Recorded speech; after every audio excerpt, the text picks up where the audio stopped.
Sydney, Australia. A generation ago, people arriving by train in Cabramatta, in Western Sydney, would exit the station only to find themselves in a bustling open-air heroin market where gangs had gunfights over turf. "Honest to God, it was a war zone," said Detective Superintendent Scott Cook, commander of the New South Wales Organised Crime Squad, who began his policing career in Cabramatta in 1989. "We'd walk up the street to get lunch and arrest 2 people. Now, lunch is still a draw, though arrests are on the wane." Through a mix of aggressive policing, government intervention and the hard work of residents, Cabramatta has undergone a stark transformation into a lively area renowned as a destination for some of Sydney's best Vietnamese food.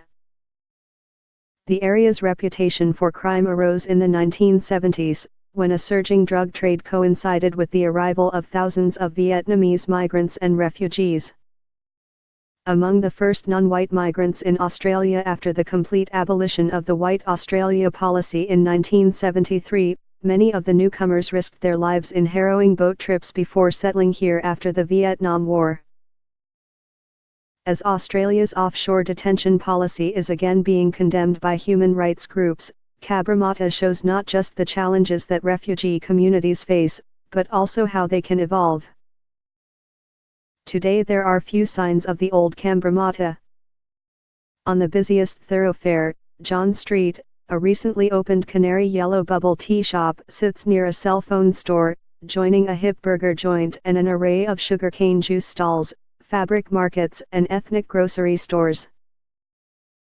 "Cabramatta has always been a good place for me," said the bubble tea shop's owner, Quinn Nguyen, 31, who came to Sydney as a teenager from Ho Chi Minh City. "I feel very homey here."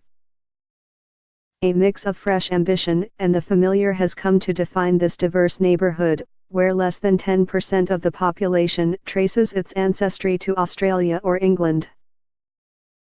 It is visible at places like the Usual Cafe, a modern coffee shop near John Street where baristas in denim pull shots against a background of lush plants and white tiles.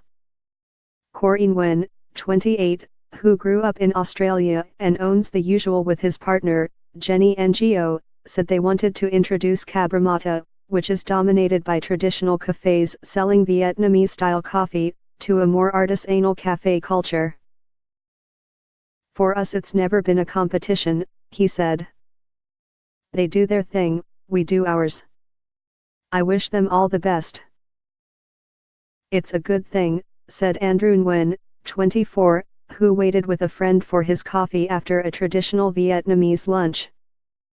"All your Asian fixes are here," he said.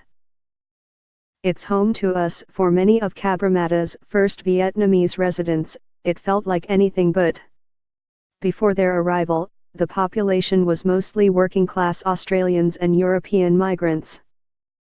A German-Austrian society centre near the train station is one of a few remaining signs of that past.